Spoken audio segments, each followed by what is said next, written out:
Welcome to the Recovering Christian Entrepreneur Show. I'm your host, Cam Snow. And I am your co-host, Karla Snow. And in this episode, we are going to go over the story behind one of our co-hosts. um, and this is an interesting topic because we haven't even really started the episode, and it's already been really hard to record for both of us. The conversation that we were having right before we hit record was, for me, it was this whole experience of exactly why Karla's story is so necessary to the world and so important. Because what we're going to talk about today is a little bit of the backstory on how Karla has managed to build a life despite extreme circumstances and navigate through life from a really intense background religiously that we'll go over, as well as how the heck you do this entrepreneurship thing with a partner that you're married to. And then on top of that, in recent years, we've begun unpacking this conversation that Karla is undiagnosed ADHD. So if you're listening to this, you're a female entrepreneur, you have ADHD or you're neurodivergent, or you suspect you might be, and you grew up in a religious household, this is going to be an oddly specific episode for you because that's what we're talking about today. And I'm going to just kind of like have this conversation with my wife and my business partner, and y'all are going to get to listen in. Because this episode series kind of came from a conversation we were having where I realized, wow, like there's a lot of stories here that I don't know, because we've been having as a couple this conversation around ADHD and how much it has totally changed our relationship. Because suddenly things that I didn't know she did because of ADHD, it's like, oh, wow. So what I wanted to do is take a look at some of the context here. And the reason that we're doing this for the recovering Christian entrepreneur who is listening is to kind of give you a window into what it looks like to re-understand and reconfigure your relationship with God, your relationship with yourself, and your relationship with your business. And we're kind of doing that in real time because Karla is on the cusp of launching something new. And there's been a lot of stuff that's come up around that. We had a really cool conversation about it the other day, and there's been some interesting things that maybe will come up in this conversation, but Karla knows what I'm talking about. So, babe, business partner, babe, I want to start with that statement that we came up with the other day, and then I'm going to kind of like let you run off into some story here. But the thing that we came up with, and this is always how kind of the story process works, is to the best of your knowledge, what is it that you do? And with Karla, what we came up with was a couple things. One, I help you relax in the midst of extreme pain, which already we're like, okay, there's a story there. And the thing that we came up with of like, well, the people that I really feel called to serve are women who have been assigned an identity that they are now coping with. So I want to go with that. There's two stories here. They're kind of related, but I want to go with the second one because your heart behind the work that you do is that you really want to work with women specifically who have been assigned or given an identity. And there were two things that you told me the other night. I want to work with women who have been assigned the identity of victim or survivor, and they're coping within that box. What did you mean by that?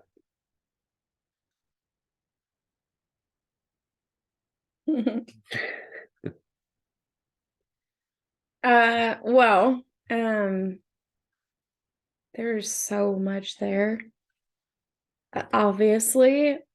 But first, like I've been labeled both of those. Like I've been a victim of sexual abuse, or I'm a survivor of sexual abuse. I'm a survivor coming from a cult. Yeah. Uh Spiritual abuse as well. Lots of spiritual abuse, lots of abuse of authority. And it was definitely like I've had people kind of rail on me about like, oh, you have a victim mindset. And kind of like growing up, but especially like in adulthood, especially in entrepreneurship, it was like the rallying cry for how people would associate who I was. And if they didn't like what I was doing, oh, you're just being a victim. I had a very specific moment where I posted a very powerful, very real story for me in August of last year.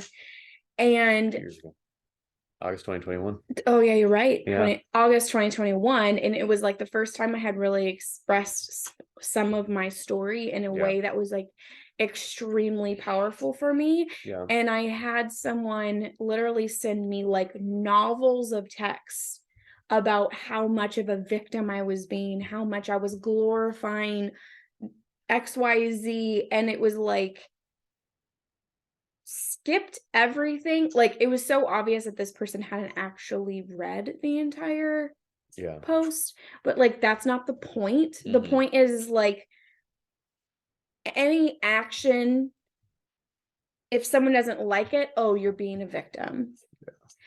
Or on the other side, you come out and you talk about how like you're struggling really hard, and then everyone's like, oh my gosh, like you're a survivor, you're so strong, you're so inspiring, and then leave it at that. Just kind of like leave you on the pedestal all alone up there, like, oh, you're strong, you can handle it. It's like, wow, you are a superwoman. Go you are a survivor, you have done all of these things, this is incredible. And yes, obviously it's pretty fucking incredible. Like I'm not going to discount that. And at the same time, when you are subjected to just one identity, like overarching statement, it can be very lonely and very isolating. And then you find yourself trying to, and the reason why I say the word coping is then you find yourself operating and having these patterns in order to survive this world in which you are only ever a victim or a survivor. This duality, man, there's so much powerful stuff in there. And I want to kind of anchor this with the person that we're talking to, the person who's listening, which is a version of you that you were at some point. And so, you specifically have a heart for women who are up to something, doing something, that seems to fit with like entrepreneurs, but it's not always entrepreneurs. That just seems to work really well. These women tend to become entrepreneurs. It just kind of happens that way. Or also mothers who actually want to have an intentional relationship with their kids and have a legacy that is breaking generational curses and cycles. So this phrase is really unique. And when you said it the other day, we were both just like, whoa, what? There's something resonant here about coping with an identity. With the identity they've been given. With the identity you've been given. So what is one moment, one story that comes up for you around how you had to cope with an identity that was assigned to you? So when I was 16, my family walked away from the cult that we were in, that my parents had grown up in, all that stuff, and obviously me and up until 16. And all of a sudden, all of my friends disappeared. Like literally, it was oh, you aren't going to this church, therefore you're not actually a Christian because you're walking away from the only church. Yeah. And I found myself literally like everything I had ever known washed away. We lost our home. I lost all of my friends. Yeah. Church family. Literally everything that you kind of hold on to as a teenager just literally crumbled at my feet. Yeah. And then I was given the identity of basically like, you're not a Christian. Wow. And it's like the leaving the church thing also coincided with some financial hardship your family was going through, which is where the house thing came in. Yeah. And so it's like all of these different things, like your relationship with God and himself was, what was that like? What happened when in your relationship with God? He didn't exist. It was kind of one of those things where it was like, okay, you're telling me I'm not a Christian. You're telling me that I'm not following God. But you aren't even following God behind closed doors anyway. So I basically was like, all right, then I'm an atheist. Wow. And then I was told by someone that technically atheist just means you believe in something different, but that was a whole other story. And then that's when I felt real terror for the first time. And I say that fully acknowledging, like, I experienced some really intense sexual abuse, some really intense abuse of authority.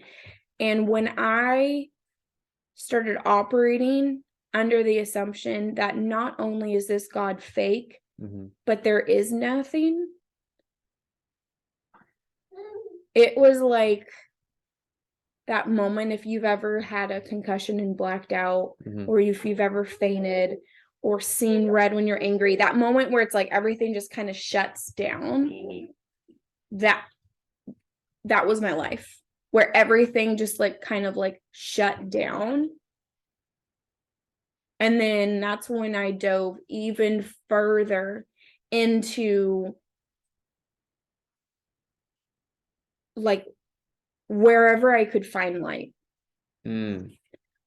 I pursued it, whatever I could find light. So I pursued writing music, because like the act of creating means that there's something good. Nature, I would go and I would sit under the trees and I would listen to the wind dance and sing in the tree leaves and the birds and anything I could. I would be awake at 3, 4 in the morning, staring at the moon, being like, just basking in that glorious energy. Just like everything I could do to feel. Wow.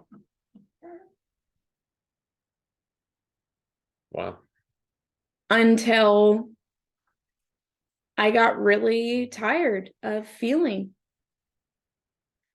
AKA, I got really tired of coping with this life of God doesn't exist. Everyone is out to get me. I will never amount. Yeah, the identity of victim. I will never amount to anything. Everyone is always saying like, oh, how great I am in academics because I was, valedictorian, all that stuff. And none of that excited me. None of it gave me that, like, especially if you have ADHD, none of that gave me that dopamine rush anymore. And it got to the point where everything in my life was no longer anything I wanted. Wow. And so I found myself standing on the roof of our 2-story barn, crying, being like, what's the point of all of this? I've been abandoned by everybody I know. When I told my family of any of my struggles, I was being force-fed protein shakes because they didn't understand my eating disorder. I had anorexia. And just like, because it was like, I felt so out of control. I was grasping at anything to have an ounce of control. Yeah. And then got to the point where I was like, I am done being a survivor. So I'm actually going to rebel against those identities and cease to exist. And so that's where I found myself up on that rooftop, looking down at the concrete and calculating, make sure that I don't just like fall and be paralyzed, but still alive, like trying to calculate all of that, of how I needed to die. And that's when I felt this peace wash over me that I was really mad about. I was so angry. All of a sudden, it felt like the storm inside me was like the eye of the storm all of a sudden. And then in my head,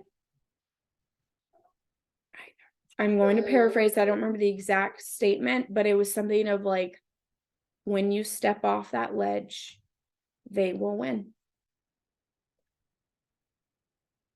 And it was almost like my eyes was opened and I could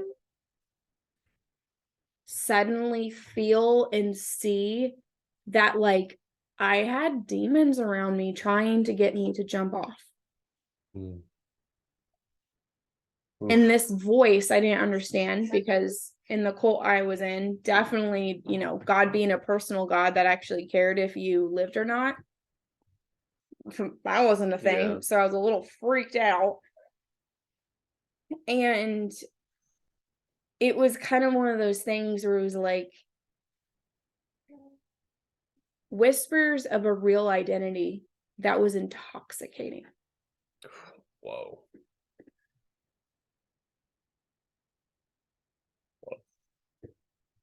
And on that ledge, I felt like I was taking those boulders and dropping them off of the roof. I remember kicking some of the gravel that was like on the roof off and watching it fall, and kind of imagining like all of that stuff that I was carrying, literally just that is what I chose to let die. Woo! I've never heard you tell a story like that. That's why I had to be in the weird place I was before we hit record, because I needed to be able to access that. Yeah.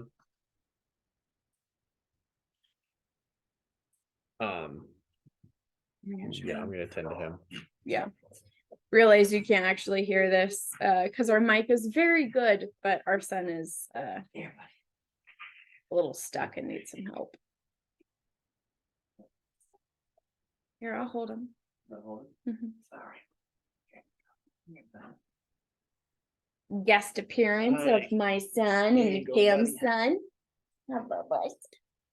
So that's like, it's such an interesting story, because like when we do the story process and we're like trying to understand why somebody does the thing that they do, it's always fascinating to me like what story comes out.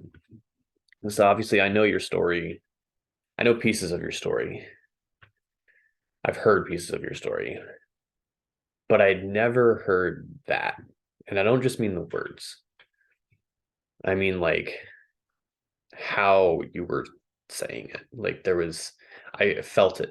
I felt it in a way that I really haven't before.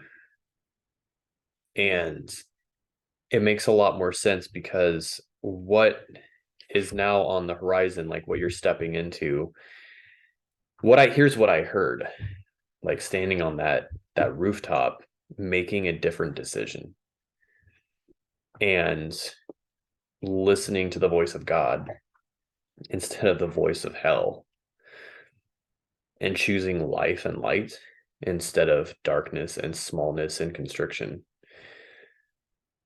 which had been calling to you. Mm-hmm. And, we kind of mentioned earlier in this episode that one of the things that came up around how we describe the work that you do is helping people relax in the midst of extreme pain. And that is just one instance of how that showed up for me. Yeah. Because what I see now, we're always in this conversation. And if you're an entrepreneur listening to this, you can relate, always in the conversation of like, what is it that I really do? Right.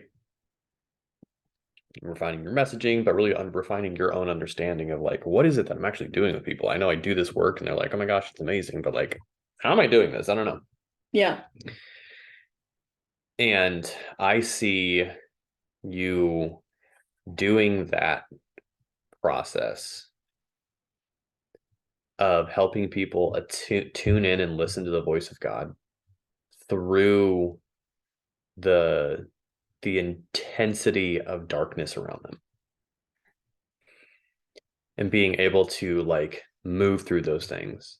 And it just so happens, almost as a byproduct, that a lot of this chaos is living inside of their business, inside of their relationship, inside of their own personal relationship with themselves. Yeah. Being able to navigate through those things so that it's no longer about coping, but there's actually a path through. Whew. Yeah. Wow. I have such a like sense of urgency because I know exactly what it's like to cope for so long. There is no difference between your identity and the darkness. It just feels all black. Wow. It's just all gone. There is nothing. Identity, my story, all the things. Yeah. Yeah. I commonly see it with like works based. So why a lot of people are so like also tend to be entrepreneurs, because like there's a level of like they find something they're actually good at and they dive in because like that's the only thing they can, that's the only thing that feels real.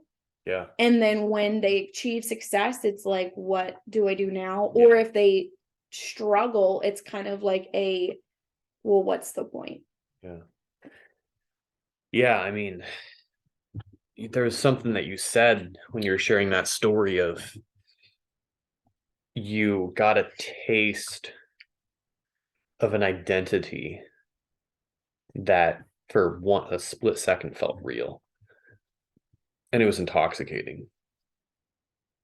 And we've talked about this concept, and we'll talk about it more in a couple episodes from now, of the identity that you've created based on your experiences versus the identity based on who you are created to be. Yeah. And who created you. I want to do clarification. I didn't get a taste of my identity. It's almost like the peace parted the sea, parted the inky blackness, and all of a sudden, like the peace wasn't outside of me; it came within me.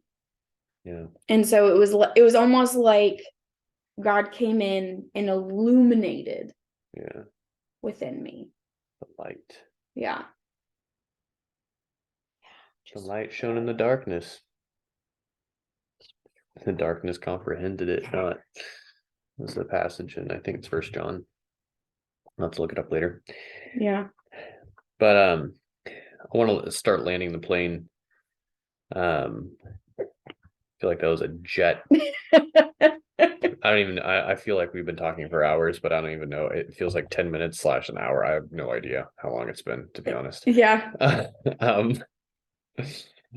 But what do you want to say to that person who is experiencing that moment inside of her business right now?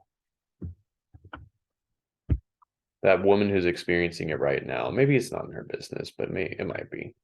We think about some of the people that you've worked with over the past year. Yeah. What do you want to say to that person?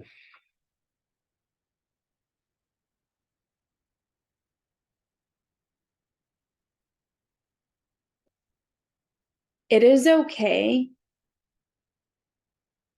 to want it all to end.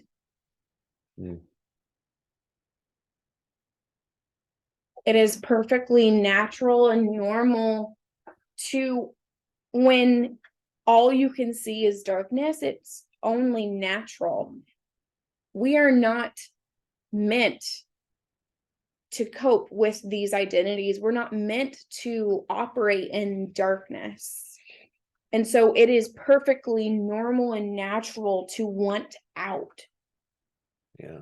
Whether that is out literally in the sense of suicidal thoughts, or out in literally like coping mechanisms, porn addiction, sugar addiction, like, oh my gosh, like your incredible work ethic, which is really just concealed burnout, overwhelm, camouflage burnout. Camouflage burnout, overwhelm, overstimulated, just angry all the time, just emotional, just feels like everything is just, nothing can go right. Yeah. When everything feels like it's all going wrong. Or the flip side, which I still find myself with today, is when there's so much good and beauty and still feeling that, like, wanting to quit, or not quit, but like wanting for it to all just end. And just hide in the little pieces of gold, the little pieces of light that you do have, and withdraw from everything else. That is completely normal. It is, you are not alone in that.